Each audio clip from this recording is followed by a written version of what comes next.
Kabanata 151. Biruin mo ba ako, hindi ko lang nakita na hawak mo ito. Dumating sila sa pasukan, at pinayuhan siya ng iba pang mayamang binata. Oo, ngunit ngayon lang ako kailangan umihi, hindi ba? Huminto ang kotse sa kung saan papunta at umihi ako sa kakahuyan. Damn it, I was holding on the admission ticket. At matapos kong umihi, parang wala akong naalala na may hawak sa aking kamay, hulaan ko nang nawala ito sa akin. Panipi, sinimulan siya ng pagpapatawa ng grupo, ngunit malinaw na nagbibiro lamang sila bilang magkaibigan. Ang lahat ay medyo nag-alala. Hahanapin natin itong muli, ngunit kung hindi natin magawa, babalik tayo at kunin ito. Iyon ay medyo malayo mula dito. Pinag-usapan at ipinaliwanag nila sa babaeng tumatanggap tungkol sa kung paano siya nagkaroon ng tiket ngunit nawala ito, at kung pinapayagan pa rin siyang pumasok at iba pa. Direktang itinanggi ng babaeng resepsyonista ang kanilang pasukan. Anong problema? Sa sandaling ito, isang lalaki na nasa edad na nakasot ang lumakad patungo sa pangkat ng mga kalalakihan at kababaihan. Oh, dapat ikaw si Yancy Zimmerman.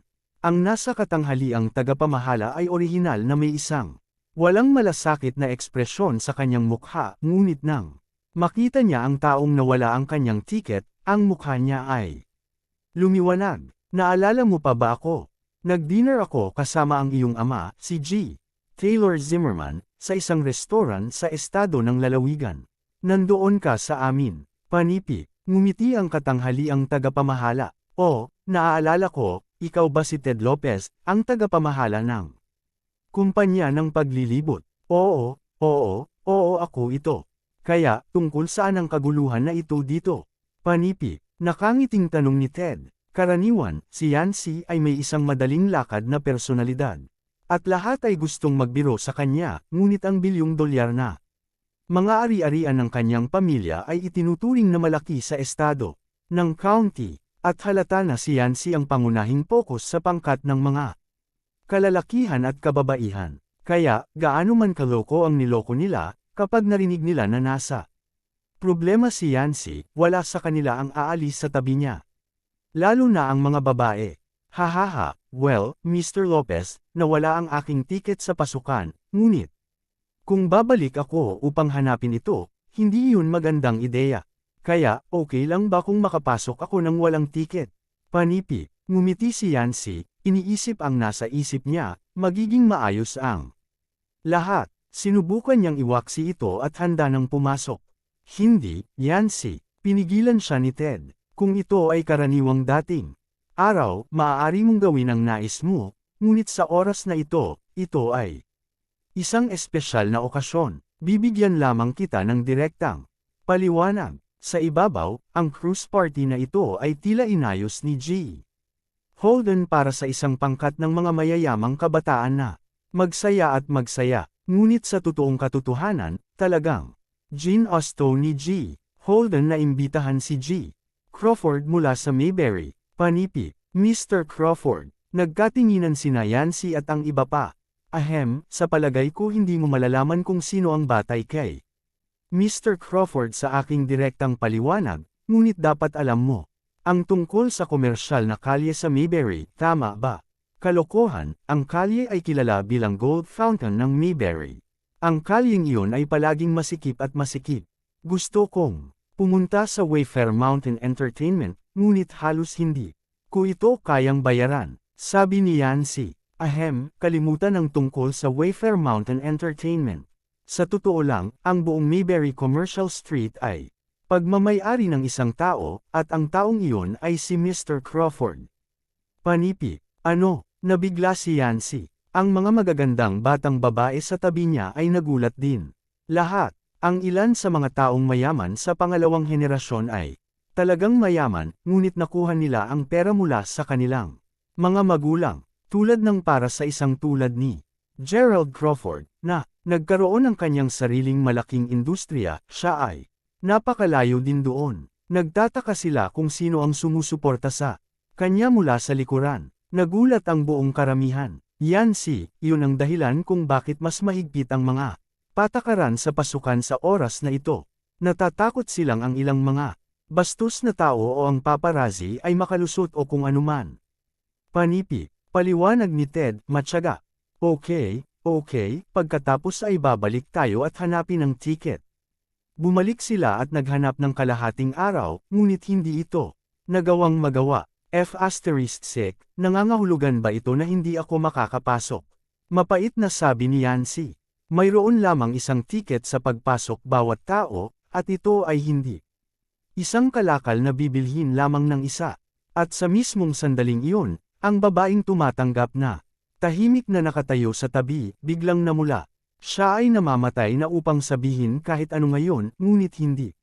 Siya naglakas loob dahil ang sinabi ng manager ay medyo nakakatakot. Nasagasaan niya ang isang taong kainahinala na pagpunta sa mas maaga sa gabi. Dapat niyang sabihin o hindi. Natatakot siyang matanggal siya sa trabaho kung sinabi niya ito. Ngunit kung hindi, sa pag-iisip tungkol dito, pakiramdam niya ay dapat siya dahil napakahusay na kaganapan. Hindi niya kayang pasanin ang pasan kahit pumatay ito sa kanya. Sa huli, napagpasyahan niyang sabihin ito ng malakas.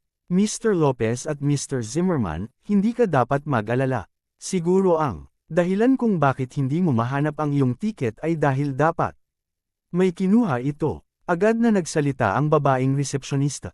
Ano? Kanino? Panipi? Tanong ni Yancy. Si Hadley Zamora, ang babaeng tumatanggap, ay kaagad na nagsabi. Sa lahat ng nakita niya tungkol sa kaina-hinalang lalaki kaagad. Bakit hindi ka tumawag sa akin noon kung may ganito mangyari? Lahat tayo ay magkakaproblema, hindi mo ba alam iyon? Hinampas ni Ted ang kanyang mga hita. Kinamuhian niya ang tunog ng taong ito na inilarawan ni Hadley sa mismong detalye. Sa pagkakataong iyon, inutusan niya si Hadley na hanapin ang tao. Para naman kay Yancy at sa iba pa, pumasok sila at nakisalamuha sa karamihan. Parang walang alam si Gerald na nangyayari sa labas. Nasisiyahan siya sa malawak, magandang gintong beach. Habang nakikinig siya sa pagsipol ng dagat, naisip niya na ang asawang gaganapin ngayong gabi ay talagang cool.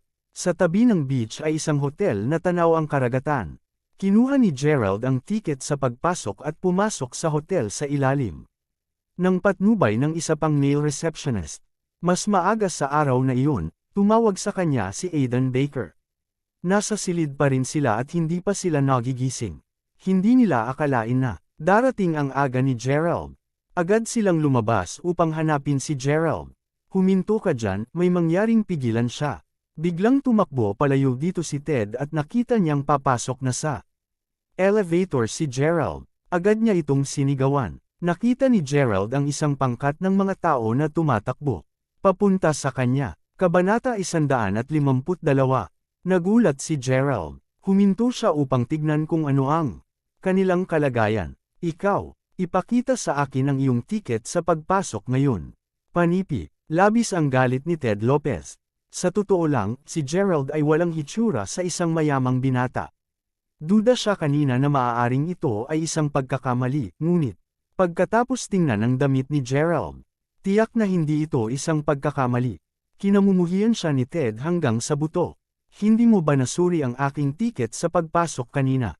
Turo ni Gerald sa babaeng receptionist. Kung hindi ko tiningnan, paano ko malalaman na ang isang natalo ay lumusot lang? Mr. Zimmerman, ito ang tao. Sa palagay ko kinuha niya ang iyong ticket sa pagpasok. Sigaw sa kanya ni Hadley, masungit.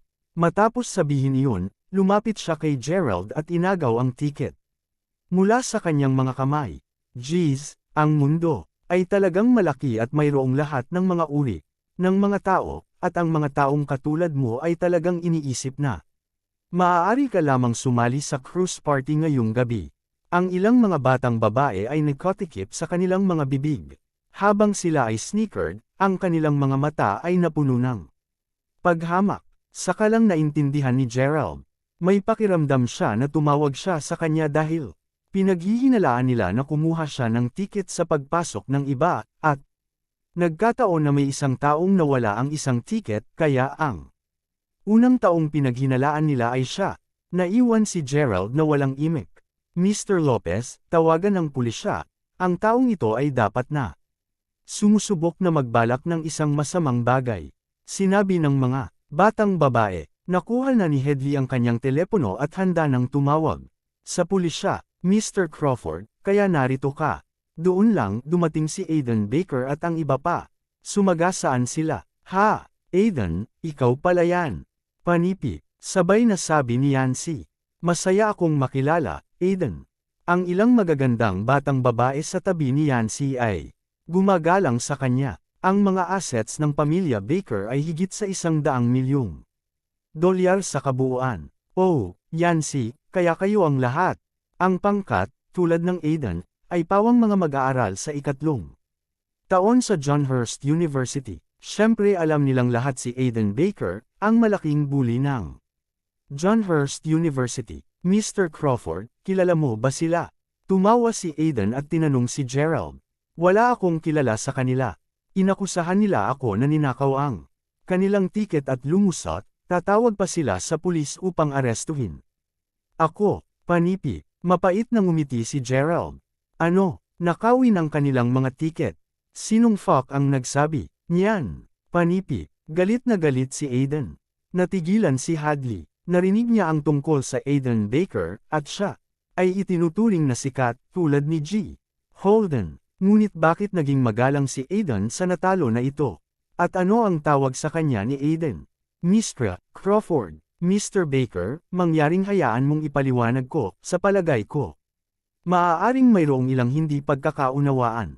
Naghinala lang kami sa binatang ito at nais lamang naming suriin ang kanyang tiket. Sa pagpasok, kung sabagay, alam mo kung gaano kahalaga ang cruise party na ito. Panipi, hehe, syempre alam ko. Ted Lopez at Yancy Zimmerman, alam ba ninyong dalawa kung sino ang taong ito? Panipi, tinuro ni Aiden si Gerald. Siya si Gerald Crawford, ang may-ari ng Mayberry Commercial Street. Seryoso bang iniisip mo na ninakaw niya ang iyong mga ticket? Panipi, ano, siya si Mr. Crawford. Ang karamihan ng tao ay nahulog ang kanilang mga panga hanggang sa lupa. Oh, Mr. Gerald, sorry talaga. Panipi, nanginginig ang mga binti ni Hadley. Agad siyang yumuko at yumuko sa kanya. Malinaw na may bisa ang mga salitang lumabas sa bibig ni Aiden. Mr. Crawford, sorry talaga. Hindi ko talaga inasahan. Naramdaman ni Ted ang isang bukol na nabuo sa kanyang lalamunan, sinubukan niyang humingi ng paumanhin ng may paggalang. Hindi man sabihin, ang mga batang babae na tumayo sa tabi ni Yancy at kinutya si Gerald ay simpleng mga nymphomaniac. Kaya, siya ang super-duper rich guy, Gerald Crawford. At may nasabi lang sila na napakasama sa kanya. Sanay si Gerald sa lahat ng pangungutya. Hindi niya naramdaman na kailangan niyang sampilan sila sa kanilang mga mukha. Kahit na, gusto niya, sasampalin niya sana mismo sa mukha si Hadley nang subukang pigilan siya nito kanina. Narito lamang siya para sa isang simpleng pagkikita, at ayaw niyang maging sanhi ng isang eksena. Ang ginawa niya lang ay ang mag-flash ng isang mahigpit na ngiti sa kanyang mukha. Pagkatapos ay tumungo siya sa hotel kasama si Aiden Baker at ang iba pa. Tumunog muli ang kanyang telepono, at si Elena Larson ang tumatawag. Mr. Crawford, nakapag-ayos ka na ba? Natatakot ako na hindi ako makawala sa iyo. Panipi, anong problema? May problema ba? Sinubukan ni Gerald na makinig ng mabuti habang parang balisa si Elena. Sa tingin ko magagalit na ako. Tulad ng alam mo, nasa bahay ako ng pinsan ko ngayon, at hulaan kung ano. Ang pinsan ko ay nais na ipakilala sa akin ang isang kasintahan, ngunit ayoko na. Hindi ako binibitawan ng pinsan ko at walang paraan na maitago ako. Gerald, ano ang dapat kong gawin? Panipi, si Elena ay laging may kagandahang asal, ngunit mula sa kanyang tono, masasabi ni Gerald na siya ay talagang nabigo at walang magawa ng sabay. Nako, simple lang, sabihin mo lang sa kanila na mayroon kang kasintahan. Ngunit narito ang problema, lahat ay nasa sabik ako at sinabi sa kanya na narito na ang kasintahan ko, ngunit hindi ako makalabas. Upang makilala ang ibang mga lalaki at mga katulad nito, pinilit ako ng pinsan kong ipakilala sa kanya ang nasabing kasintahan, ngunit saan ako makakahanap ng kasintahan? Napakagulo nito. Panipi. Bigla, ibinaba ni Elena ang kanyang boses, Gerald, maaari mo ba akong gawin ng isang maliit na pabor? Oh shit, ano ang ibig mong sabihin doon? Nanlaki ang mga mata ni Gerald. Kabanata 153. Alam ni Gerald ang ibig sabihin ni Elena nang hindi man lang iniisip. Tiyak na pinipilit niya siyang magpanggap na boyfriend niya upang magamit niya ito sa pakikitungo sa pinsan niya. Si Gerald ay nagawa ng sapat na pagpapanggap bagaman pabayaan ang pagpapanggap bilang kasintahan. Gerald, please, I beg you, please pretend you're my boyfriend. Si Aiden at ang iba pa ay sobrang hitsura ng mga gangster, ang mga ito ay hindi kasing ayon sa iyo. Ikaw ang pinakamahusay na kandidato para sa akin. Kung hindi mo ako tutulungan, tiyak na makikipag-ugnay sa akin ang pinsan ko sa lalaking iyon, at ayoko talaga siyang makilala. Pagmamakaawa ni Elena, bagaman nais na tumanggi ni Gerald, talagang wala siyang mahahanap na dahilan. Kung tutuusin, ilang beses na siyang tinulungan ni Elena, at ngayon ay hinihiling lang niya na ibalik ang pabor. Ito ay isang simpleng kahilingan, at nakakaiyak kung tatanggi siya. O sige, tumango si Gerald at pumayag. Matapos isabit ang telepono, hindi umakyat si Gerald kasama si Aiden at ang iba pa. Sa halip, sumakay siya ng taxi papunta sa bahay ng pinsan ni Elena. Ang pamilya ng kanyang pinsan ay medyo mayaman din, na nagmamay-ari ng isang villa sa Rivington City. Pagdating niya, nasa entrada na si Elena na hinihintay siya. At sa tabi niya ay isang batang babae na mukhang kaedad ni Elena. Hindi mahalaga kung paano ito tignan ni Gerald, pinaalalahanan siya ng eksena ng oras nang pumunta siya sa bahay ni Mila Smith. Isang araw, sasagasaan ba niya ang lahat sa pamamagitan ng pagpapanggap na kasintahan ng iba? Bumaba si Gerald sa sasakyan at binati si Elena. Ah, my gosh! Kinsan, si Gerald ba ito? Siya ba ang boyfriend na nabanggit mo kanina? Bakit siya nakakuha ng taxi dito? Ang batang babae sa tabi niya ay medyo patas at maganda, ngunit nang makita niya si Gerald, tiningnan siya nito na may halong sama ng loob at pagkabigo. Tila hindi inihayag ni Elena ang kanyang pagkakakilanlan. Ang mayaman at patas na batang babae ay walang ideya kung sino talaga siya. Sa paghusga sa kung paano siya nagbihis, siya ay mukhang isang mahirap na talo kahit na saang paraan siya tiningnan. Bukod, hindi ba siya nahihiya na sumakay ng taxi dito? Nabigo siya. Amber, ano ang pinagsasabi mo? Napakagandang tao ni Gerald. Ano bang problema sa pagiging boyfriend ko? Panipi, nakangiting matamis, tumakbo si Elena at hinawakan ang braso ni Gerald. Nako, ang ganda kung magiging boyfriend niya talaga si Gerald. Naisip ni Elena sa sarili. Sige, sana ay walang masabi ang aking mga magulang at kamag-anak kapag nakita nila siya sa paglaon. Panipi, hinaluktot ni Amber ang kanyang mga labi, hindi mapakali na tumingin pa kay Gerald. Tumalikod siya at pumasok sa loob. Damdi mo ba sinabi na magkita lang ako ng pinsan mo? Bakit? Maraming iba pang mga tao. Natigilan si Gerald. Dumating lang sila pagkatapos kong tawagan ka. Humihingi ako ng paumanhin, Gerald, tulungan mo ako ng isang beses lang. Lumabas ang dila ni Elena. O sige, ngayon lang ito. Sagot ni Gerald na walang magawa. Kung ano ang nasa isip ni Gerald bago siya dumating dito ay talagang simple. Sa sandaling nakilala niya ang pamilya ng pinsan ni Elena, ang mga pinsan niya ay tiyak na magsisimulang ihambing siya sa ibang mga lalaki. Pagkatapos ay ilalabas niya ang ilan sa kanyang mga assets at hayaang maglaro ang mga ito. Napakadaling iyon. Ngunit ngayon, lahat ng mga tiyahin at tiyuhin ni Elena ay naroon. At iyon ang nagbigay sa kanya ng sakit ng ulo. Narinig ng lahat na darating si Elena ngayon, at ang pamilya niya at ang panig ng kanyang pinsan ay kadalasang malapit. Nagkaroon pa sila ng ugnayan sa isa't isa pagdating sa mga pakikitungo sa negosyo. Ano pa, narinig nilang natagpuan ni Elena ang kanyang sarili na kasintahan. Kaya, lahat sila ay dumating dito. Kabanata 154. Boyfriend mo ba siya, Elena? Pagpasok sa bahay, isang pangkat ng mga kabataang lalaki at babae na may halos kaparehong edad ang lumapit sa kanila bago pa man Magsalita ang isang matanda. Ang bawat isa sa kanila ay nagsukat sa kay Gerald.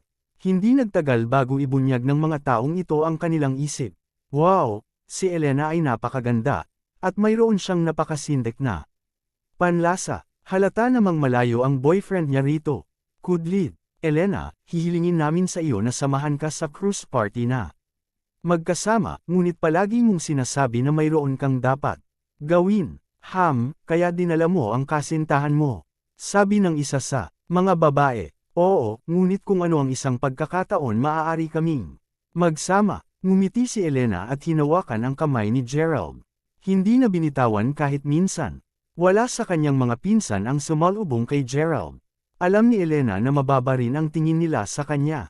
Gayunpaman, hindi siya nang ahas na ibunyag ang pagkakakilanlan ni Gerald nang walang pahintulot. Nang makita na parang ayos na si Gerald, gumaan ang pakiramdam niya. Ngunit si Gerald ay malayo sa kasiyahan, numbed mula sa pagdalo. Nang gayong mga okasyon ng madalas, pinili lamang niyang manahimik at panatilihin ang kanyang pagpipigil. Okay, Elena, upuan mo. Sa oras na ito, isang babaeng nasa edad na ang tumayo. Siya ang tiyahin ni Elena na si Ruby Larson. Nagpapatakbo siya ng kanyang sariling kumpanya ng kagandahan. Kumita ng $10 milyong sa taunang kita. Ang kanyang balat ay pinananatili ng may mahusay at nasanay na siyang makakita ng maraming mayaman. Nang makita niya ang isang ordinaryong tao tulad ni Gerald, pakiramdam niya ay labis na hindi komportable. Ikaw dapat si Gerald. Saan ka nakatira? Ano ang ginagawa ng iyong pamilya? Tanong ni Ruby. Ang pangkat ng mayamang tagapagmana ay nginisya ng direksyon ni Gerald. Sa palagay ko hindi niya sasagutin ang katanungang iyon. Ang kanyang pamilya ay dapat na mula sa kanayunan at nagmamay-ari sila ng bukid, tama ba? Hindi ko talaga maintindihan kung paano makahanap si Elena ng isang mukhang shabby na lalaki kung gaano siya kaganda at yaman. Kung siya ang aking kasintahan, tatalon ako palabas ng gusali at namatay. Panipi, tingnan mo siya, natahimik siya simula nang pumasok siya sa bahay. Malinaw na, kinakabahan siya sapagkat hindi pa siya nakakakita ng gandang bahay dati. Dapat siyang mapuno ng marangyang paligid. Wala siyang kompetisyon para kay Dixon Wayward.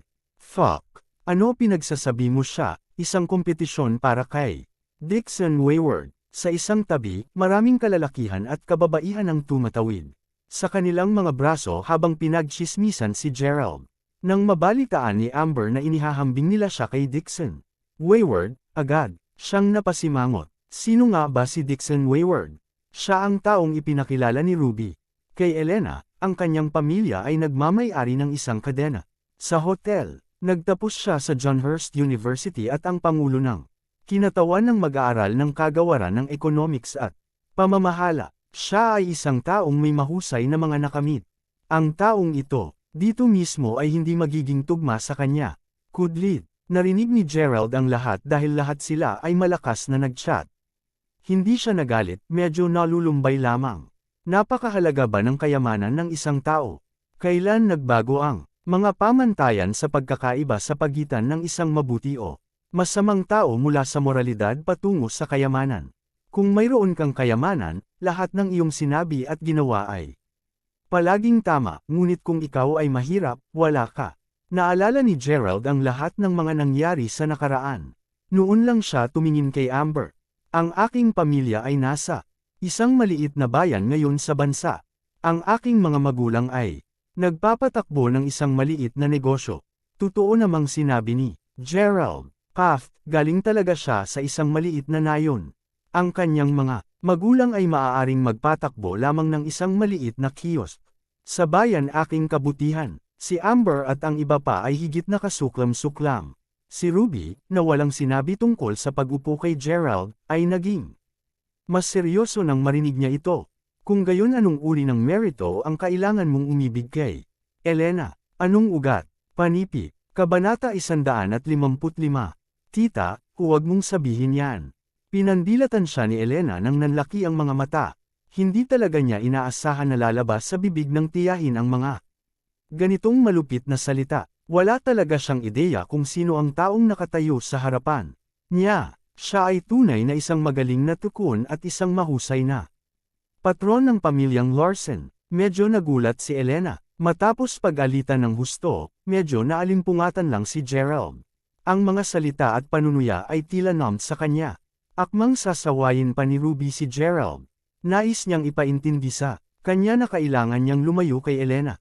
Biglang tumunog ang kanyang telepono at kinuha niya ito upang sagutin ang tawag. Oh, Dixon Wayward. Ha, hindi ba sinabi kong hahayaan kita sa susunod? Ano, nasa pintuan ka na? O sige, pupuntahan kita. Ngayon, panipi. Ang tawag ay mula kay Dixon Wayward. Sinabi na sa kanya ni Ruby na hindi siya pupunta ngayon. Ngunit sino ang nakakaalam na pipilitin pa rin ni Dixon na pumunta dito? Ang boyfriend ni Elena ang lalapit, tutal, naisip ni Ruby. Siya ay lubos na nasiyahan kay Dixon at nais na makilala siya ni Elena. Marahil, kahit nahilahin ang ilang mga string. Ngunit paano kung ang kasintahan ni Elena ay mas mabuti pa kaysa sa gwapong si Dixon Wayward? Paano kung ang kanyang kasintahan ay mas mayaman pa kaysa sa mayayaman na si Dixon Wayward? Paano kung naisip ni Ruby ang hindi mabilang na kung ano, ngunit hindi ito ang inaasahan niya, ni hindi niya nais na sabihin ito. Kailangang makipaghiwalay si Elena kay Gerald, o hahayaan niya ang kanyang ama kung anong uri ng gulo ang kanyang anak. Wow, nandito na si Dixon. Elena, dahil dadalo rin si Dixon sa cruise party, makikilala mo pa siya, di ba? Panipi, itinabi na ni Amber at ng iba pa si Gerald. Tulad ng ngayon, nilang iset up si Dixon kasama si Elena. Sa sandaling iyon, pumasok si Dixon sa bahay kasama si Ruby. Dixon, ang ganda mo. Matamis na ngumiti si Amber nang makita siya. Si Dixon ay matangkad at gwapo. Nakasuot siya ng mga singsing na pilak at ginto at mga relo sa kanyang mga kamay, at ginawang mayaman ito. Haha, talagang gumagaling si Amber sa kanyang mga magagandang papuri. Panipi, niyugyug ni Dixon ang relo sa braso at ngumiti. Dahan-daang lumipat ang kanyang tingin, at doon niya nakita ang maganda, makalangit na si Elena Larsen. Hayaan mo akong hulaan, dapat siya si Elena Lawson, ang kaibig-ibig mong pinsan na mula sa Mayberry, tama. Sa totoong katotohanan, matagal nang nakilala ni Dixon si Elena. Pareho silang nagmula sa John Hurst University, at paano niya hindi napansin ang isang hindi nagkakamali na kagandahan tulad ng Elena Larsen. Sa isang sulyap lamang, natagpuan ni Dixon ang sarili na nahuhulog sa kanya. Siya ay napakaganda ng kanyang puso ay sasabog. Kaya, nang marinig ni Dixon ang sadyang planong pagpupulong ni Auntie Amber, siya ay higit sa buwan. Ngunit pagkatapos, bigla siyang sinabi na nakansela ang kanilang pagpupulong. Gayunpaman, isang socialite tulad ni Dixon ay nais malaman kung bakit kailangan niyang kanselahin ang pagpupulong. Habang hindi siya pinahintulutan na dumating, mas pinilit niyang sumama. Well, hi there. Magalang na bati ni Elena ngunit agad na tumayo sa tabi ni Gerald pagkatapos nito. Ganyan ba talaga siya kaakit-akit? Nagdamdam si Dixon ng mabangis. Noon niya inilipat ang tingin kay Gerald. Kaya, ikaw ang boyfriend ni Elena. Tiwala na tumawa si Dixon. Sinusubukang magbigay ng impresyon na siya ay isang mapagbigay at may kakayahang tao. Ako ay, hanggang dito na lang ang ating kwento. Huwag kalimutan mag-like, share and follow for more story ng Ang Lihim na Mayaman.